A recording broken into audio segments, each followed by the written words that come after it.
So they're also working on 8. If y'all want to collaborate on 8, they got the answer neither. I'd be interested to see if y'all got something different and if you could come to an agreement. For May's expression, it has parentheses, which shows that it's negative, so those would be the anchors. But you wouldn't subtract the anchors so it would go down. You would basically kind of remove them, but you would go up because you're adding. Yeah, you're adding floats. Yeah. So they're both neither. It's neither. Did you guys also got neither? I'm sending a spy to come help. So let's talk about what answer this table got versus what y'all got. Okay, Sawyer, I'm gonna bring another spy over. Your group has my. Their group has both. Can we come to an agreement on which one it should be?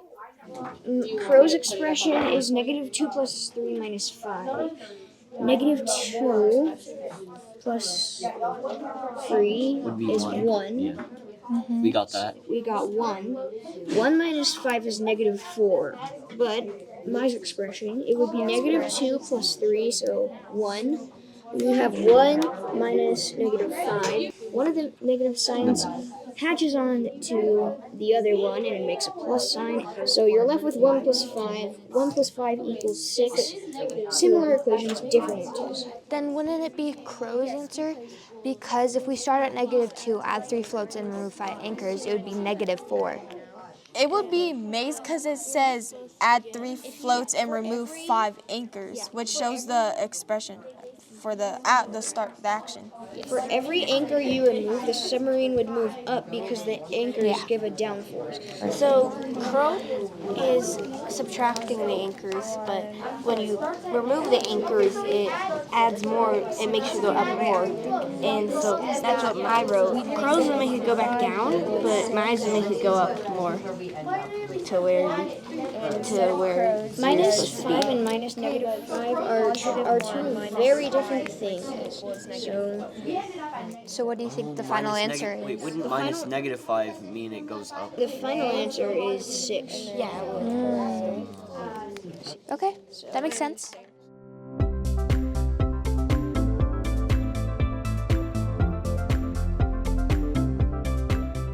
Would you guys decide on number 5?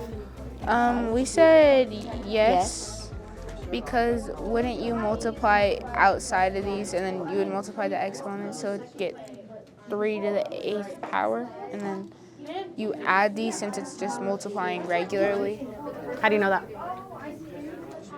Because this one, since it's inside the parentheses, you do only the exponent times that. Why do we times here versus adding here? Because when it's like in parentheses, like in the equation or expression, when it's in parentheses, you multiply them. Why? Because it's like representing. Wouldn't it be like 3 to the 4th power times 2? But this is just 3 to the 5th power times 3 to the 3rd power. What does this 2 mean? The second power of 3 to the 4th power. So how many 3/4? 3 to the power of 4s are there? There's 2. Wait, no, there's, oh. So 3 to the 4th times 3 to the 4th, right? Oh, so then it would, I see. So then what do you see? Now that it's in this like format, this is when you would add it and then get 3/8.